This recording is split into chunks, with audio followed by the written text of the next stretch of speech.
Right, well, good morning, Nathan. Nice to see you. My name, for anybody who doesn't know, is Neil Baldock, and I'm the founder of the HMO Network, which is a national network of agents and property managers who specialise in HMO management. And Nathan, you're one of our members in the network. So, yeah, just wanted to have a chat with you today. Maybe you can introduce yourself and your business and tell us where you're based and all that kind of stuff. Yeah, sure. Thanks for having me on, Neil. So, Nathan O'Prey. I am director of Portus Lets, and we are HMO specialist managing agents based out of Liverpool city centre. Fantastic. I was going to say you've got a slightly different accent to me, so if you hadn't if you hadn't said where you were based, I was going to ask you. But I've probably got quite a soft Liverpool accent out of all of them. Sometimes I have to tone it down a bit, for these professional occasions. Yeah, that's it. Yeah, no, it's good. It's good. So, sort of, where does Portus Lets operate? Then you're Liverpool city centre based, but where do you cover at the minute? Yeah, so we cover Liverpool and Wirral, which is just over the River Mersey. So, completely separate areas. We're probably about 50-50 across the two, based in Liverpool, but Wirral's not far at all. It's 20 minutes drive. So, which as a HMO managing agent, 20 minutes is not much really. So we cover both areas and we cover them really well. We're quite selective of what stock we take on, and that it's difficult when you're trying to grow as a relatively new agency when you're being selective, because you grow at a slower pace than if you just take on anything. But it's starting to really pay off now when I look at the portfolio we're managing and we see the quality there. It's it sort of makes me think we did the right thing. Yeah, definitely. Yeah, I know what you mean. I think also quality attracts quality, doesn't it? And if you're dealing with quality properties, you're dealing with quality clients, and you're also attracting quality tenants, which makes everybody's life kind of easier. Yeah, definitely. I think if other landlords see the type of stock that we manage and they know they're about to create a HMO that is going to emulate something that's similar to that, then they're more inclined to go with us. But also from a management perspective, I think we all know that the nice, shiny, glitzy HMOs are usually a little bit easier to manage than some of your bog standard ones that are falling to pieces. Yeah, no, absolutely, yeah. And so what's the market like in Liverpool then? Is it a mixture of professionals, students? What do you deal with, and what else is available in the market? Yeah, so the market in Liverpool and Wirral is very different. So I'll cover Liverpool off first.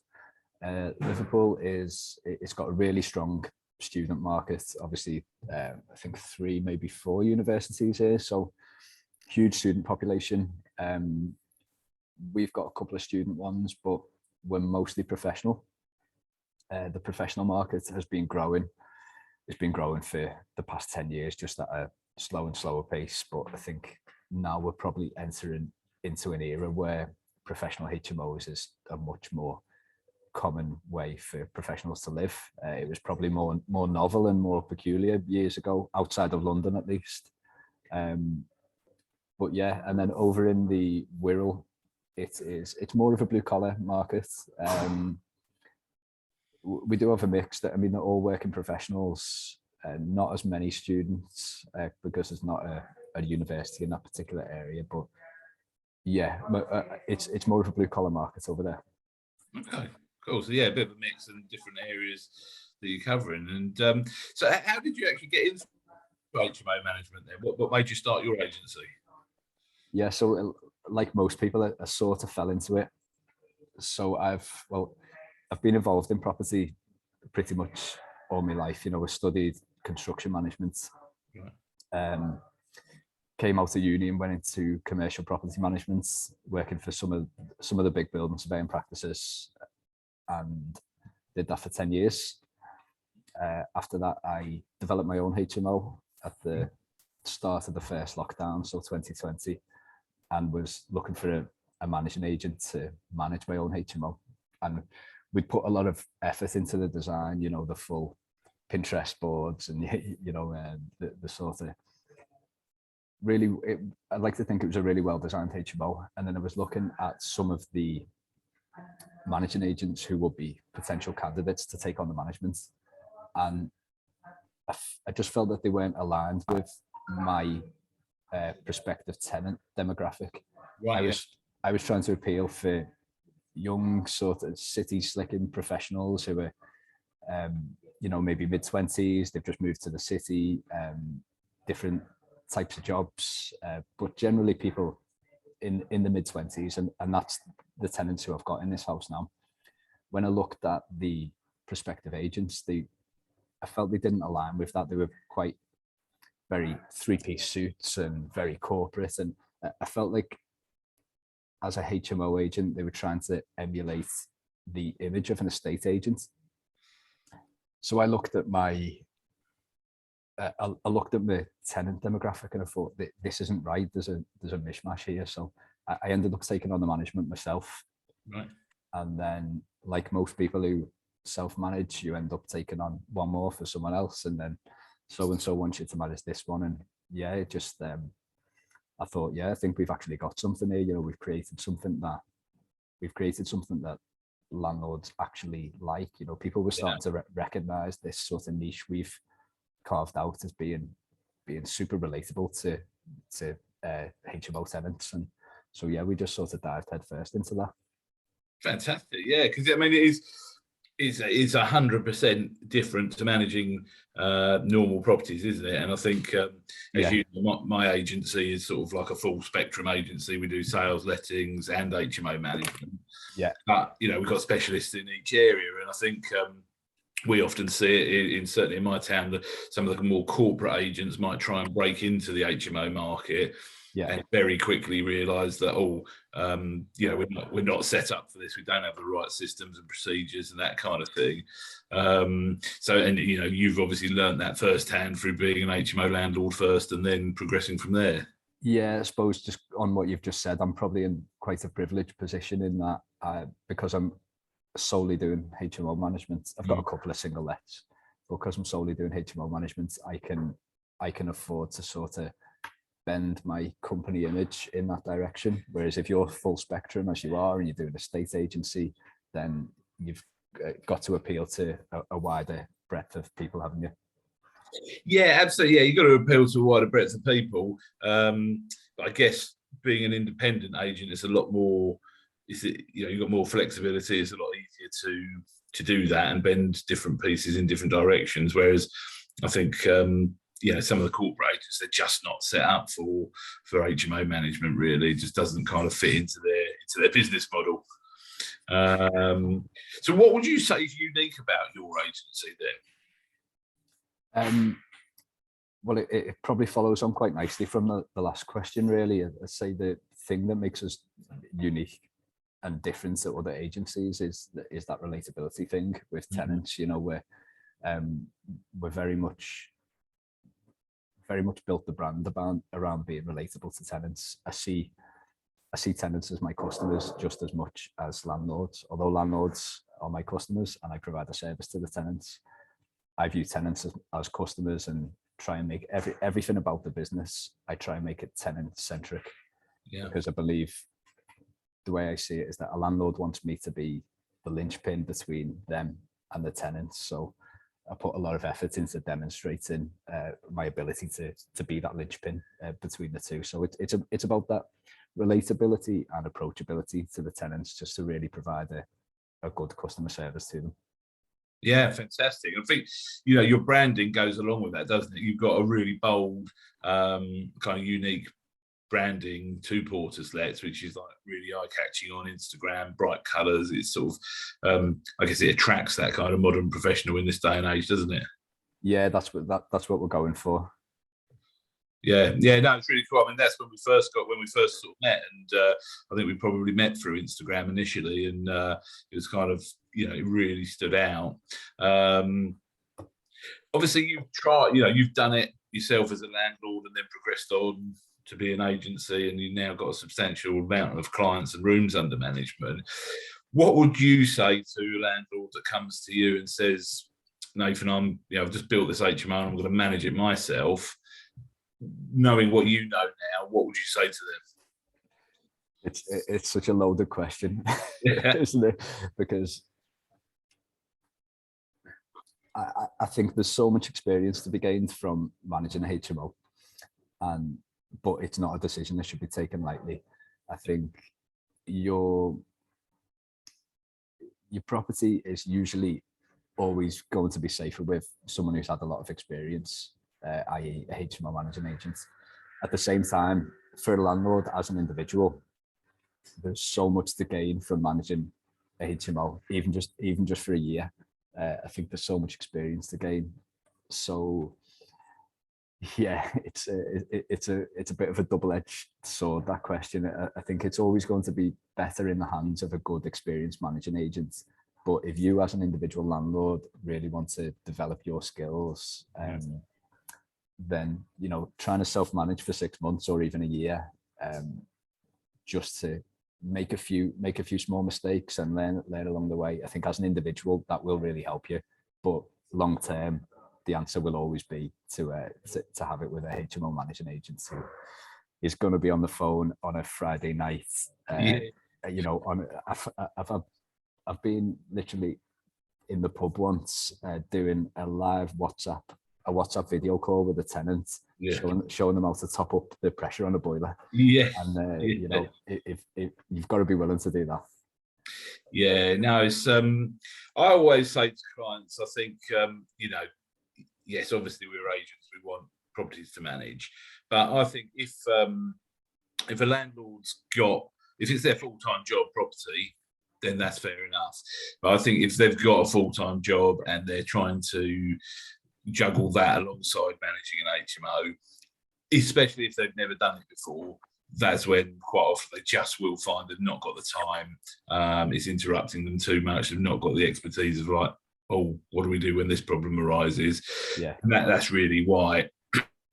My opinion is people use a good and experienced, and again, there's got to be an experienced and an actual knowledgeable HMO agent, not just any old letting agent, because you've got to have that experience and that knowledge of all the kind of extra legislation that goes with it, and just the general problems that can arise on a day-to-day basis.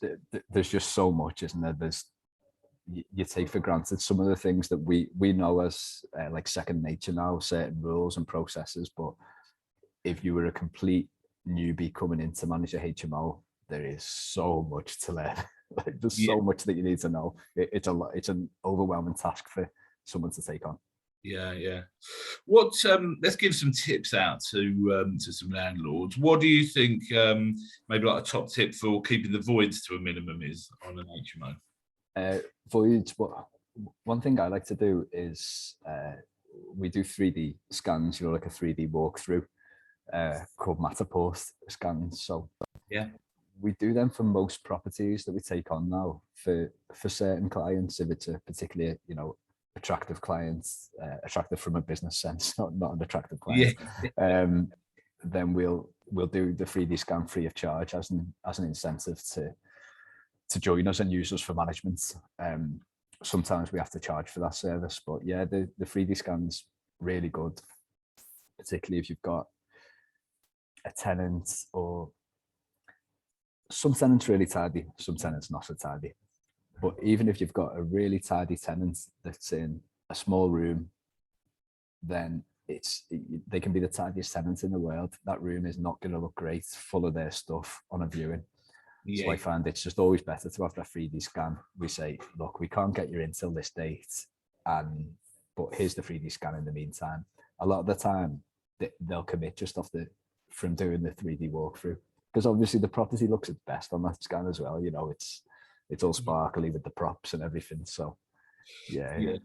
No, definitely 100%. I think you know, we've certainly found where we are that, you know, when I've been managing HMOs for like 11 years now, when I first started doing it, we could just take a picture of a room with like just a divan bed in it, no bedding on there. We didn't dress the room. And these HMO rooms are flying out like hotcakes. But of course, as HMOs become more and more popular as an investment strategy, there's more supply now. So we're having to work harder on the marketing. And I think that's a really important thing to point out to landlords, is that investment in professional photography at the start, or like a Matterport tour, like you say, that will pay them back over the years, because, like you say, you can only really get it looking its best once, and it's that marketing. And also, I think the upkeep, do you find that upkeep of the rooms is important as well? Maybe sort of every couple of years give it a lick of paint, that kind of thing. Yeah, definitely. I think that's a really big one, and it's a lot of landlords. I might be making a sweeping generalization here, but particularly out of town landlords will neglect that because once they've refurbished it, they might have an emotional attachment or investment with it at the time, but once they've gone, it becomes more of an asset. Whereas I find the local landlords are more willing to spend that money on keeping it nice and refurbishing it, lick of paint. But yeah, super important. I've seen incredible HMOs that are just, beautiful right the way through, and then 1 year, 2 years, you go in and you can just see it deteriorating.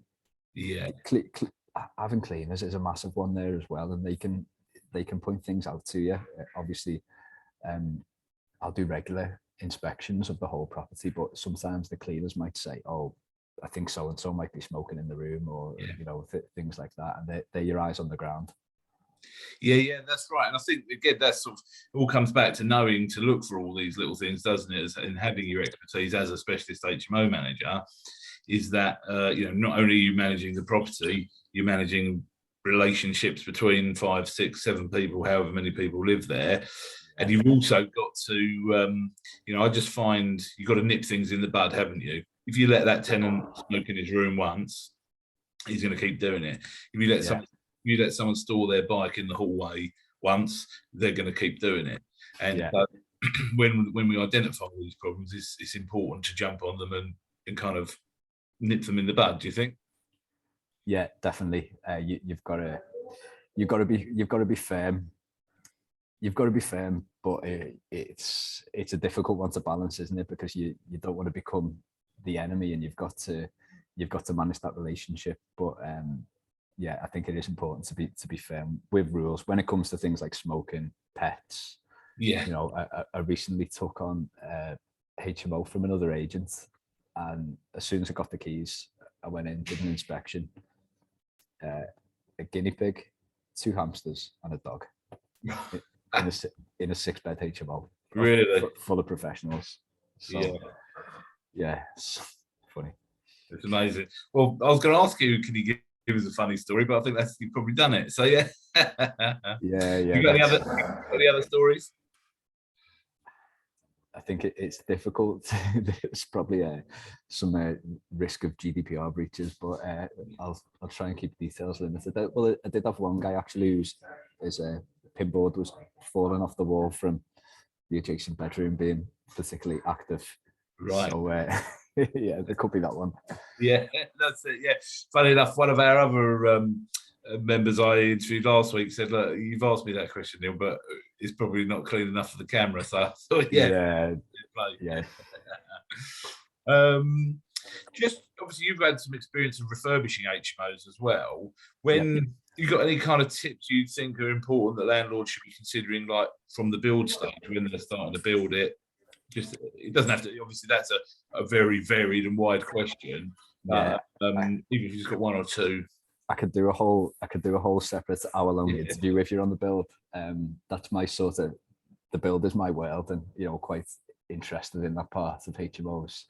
One thing I'd always recommend anyone to do is to use a schedule of works for your builder. Don't just walk around the property with your builder and say, yeah, we want this there, we want that there. Show them and send them a list of paint colours, because when it comes to unforeseens, when they start pulling plasterboard off and there's issues here, they're just going to say, oh, we didn't price for this, we didn't price for that. I use a really detailed schedule of works, and I'm happy to share it with anyone who needs it. Just drop me a note. Really detailed schedule of works. It itemizes every task in the build down to the last detail, what what thickness your skirting boards are, what type of architraves you're going to use, whether your twin sockets have got a USB point in them or not, every last detail. And then your builder, they might still turn around at some point and say we didn't price for that, but it'll be rare. So you'll get a fairer tender process as well, because if you go to 3 different contractors, they're probably pricing for a slightly different thing each time, because it's their interpretation of what you've told them verbally. If you've got a really detailed schedule of works, then if you've got a really detailed schedule of works, then you can't go wrong. Yeah, no, it's fantastic. And I think, again, this is another reason really why using a specialist HMO agent is going to pay dividends to the client, because you wouldn't know that if you weren't a specialist in this kind of field. Yeah, absolutely. So that's good. Just a quick one about the network. What made you join the HMO network? To be honest, it was a bit like the stars aligning for me, the HMO network, because I'm always someone who's been a bit obsessed with continual improvements and getting better all the time. I'm always looking for optimum performance and to be the best possible. Yeah. So at the time, I know that as a company, we're very, very good at what we do, but I think to say that you can't improve and there's no room for getting better or learning from people, it's just completely arrogance. At the time, I was looking for people to work with, to be honest, to sort of to have industry peers who we could bounce off. And then I came across your profile on Instagram for the HMO network, and I was like, sort of piqued my interest. And then I think we had a chat, or we had a call, didn't we? And it was kind of just right for me at the time, having a group of peers who are all in the industry, all very good at what they do, who we can turn to and bounce off each other, share best practice, share knowledge, share experience, and it's been really, really useful so far. That's good, really good. Yeah, and I think I hope you'd agree it's going to benefit our clients as well, our respective clients, because if one of us needs a bit of knowledge, we've got all these other agents to pull that knowledge from. Absolutely. To make sure our clients are all getting kind of the best service and the best amount of knowledge that's out there. Definitely. And it's for when you've got portfolio landlords, you've got properties all around the country as well. If they need a property manager in another city, if they come to the HMO network, they know they're getting someone who's accredited and vetted and is good at what they do. Yeah, that's it. Yeah, and that's a good point, because I think we do have quite a good vetting procedure, don't we? We make sure everyone's got the right insurances, the right accreditations, the right ombudsman memberships, client money protections, etc. So it's a high quality network of agents with real proper agents, all the right credentials, and that's the way we want to keep it, so that we know every member across the network we can trust and happy to pass business between each other. Yeah, definitely. Yeah, so cool. All right, well, great to have you on, Nathan. Is there anything else I haven't asked you that you particularly wanted to mention? No, that's everything really. It's been good to get the chance to introduce my business to people, and thanks for having me on. No, you're welcome. Yeah, just what's your website address? portuslets.co.uk. Brilliant. Yeah, we're going live on the site. We've just been building the new site at the moment. We should be going live in the next couple of weeks. So maybe live by the time this goes out. Cool, fantastic. All right, well, thank you very much, and I'll catch up with you soon. Cool. All right.